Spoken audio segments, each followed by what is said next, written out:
When I signed my deal, I felt pressure. Don't wanna see the numbers, I wanna see heaven. You say, could you write a song for me? I say, I'm sorry about you that I believe. When I go home. Hello guys, this is Anime Wizard 101 and I'm here with chapter 4 of Toriko.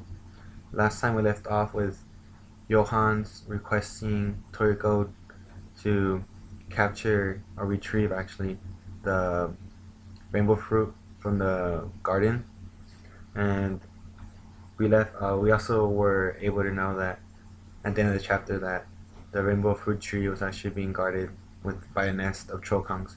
And so let's dig into chapter 4. So this chapter begins by having two guards or two people talking about how ferocious the trollkong actually looks like, even though it's actually stuffed, and they can't see how Toriko's gonna actually be able to defeat it and retrieve the rainbow fruit, even if he's a heavenly king. And then after that, we move on to the actual story, and we see a limousine going to the garden. And inside the limousine, Johan's is actually the one driving the car, and Toriko and Komatsu are in the back, and they're conversing about. Well, he's asking Toriko how is it gonna be possible if they say the fruit is so delicious? How is it possible that the trollkongs are not gonna actually eat the fruit? And Toriko explains that the trollkong is actually a carnivore, so they will not eat it, but instead they use it as a mechanism or kind of like a catalyst, because the rainbow fruit attracts other kind of animals. And then Komatsu asks, then if it attracts all these animals, then why would the animals come if they know that there's a nest of trollkongs there and they're risking their lives just to eat it? And then Johan jumps in to explain that it's more of some kind of like an instinct. It's pretty much like he refers it to somebody throwing a foul ball in a baseball game, and even though there's a net in between the spectators and the game, if somebody throws a foul ball and it hits the net, people are still gonna move because it's more of an instinct, even though they know the net is there. So then he explains it to the animal part, that pretty much like an animal would go and try to eat the rainbow fruit because they know how delicious it tastes, and then once they actually achieve that, they start eating it, and then they don't even notice that they're being eaten themselves until it's too late. And Toriko makes a reference to that it's like kind of like love, which is kind of weird because you're being eaten, but whatever. And then as they're approaching the garden, Toriko tells Komatsu that this time, instead of just writing a will, you should write a love letter. And he's making a kind of reference back to the Gilletta crocodile there. And then we finally see how big and humongous the wall or the door is.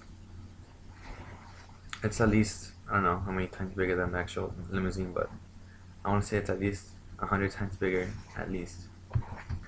And then they finally reach the garden, the gate, and we see two guards guarding it, and they're talking small talk with the guards, and then all of a sudden we hear some noise, some banging you hear some banging noise, which seems like they're banging on the doors, on the gates, but the guards say that there's impossible for the trollkongs to be at the gate because there's a trench, so they have to be behind the trench doing this somehow. And then Toriko explains that then also he also makes a connection to how trollkongs they beep their chest really loudly, so they can intimidate their opponent or whoever they feel that's dangerous. And then he explains to them that that warning was for not for Johans or Komatsu, but for Toriko himself. And then Toriko is not worried about it at all, and he tells the guards to open the gate. But the guards tell him that they can't open it because there's a regulation and they can't break it.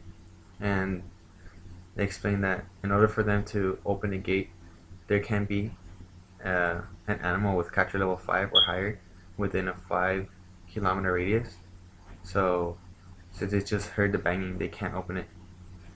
And then Toriko, he tells them that it only has to be 5 kilometers, right? And they're like, yeah. And then so he starts to pump up his muscles, and then he punches the wall, and he calls it triple spike punch. And then he's like, he's like one, and then we see a big ass crater right in front of him where he punched. And Komatsu and Johan's expression are like surprised as how the hell did he just make this big ass hole? Not hole, but crack, big ass crack, crater, whatever you want to call it. And then Toriko, I'm gonna quote this. He explains that the secret of the spike punch: strike 3 times simultaneously in the same spot, and it's like hammering a nail 3 times in succession. So it hits it, and then it hits it 2 more times. So it's like da da da. And then we see a couple of panels where we see that actually happening, and ultimately we see this punch go all the way through the wall. And after that, Toriko just goes inside. He walks through the hole. He notices that, well, he sees a trench, and then he sees that there's nobody there. And then he comes to the conclusion that the Trollcon that had to be there must have been low-level Trollcon, and then he just left to report back to his boss. So he keeps smoking his cigar, and then he turns back to Komatsu and tells him to not come inside because he ends up thinking that this is an ambush, that they got ambushed.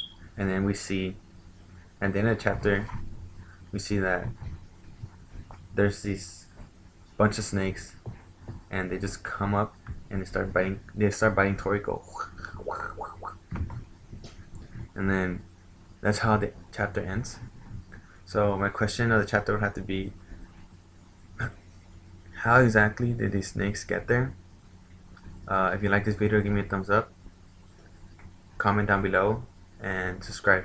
And I'll see you next time. You guys, peace out.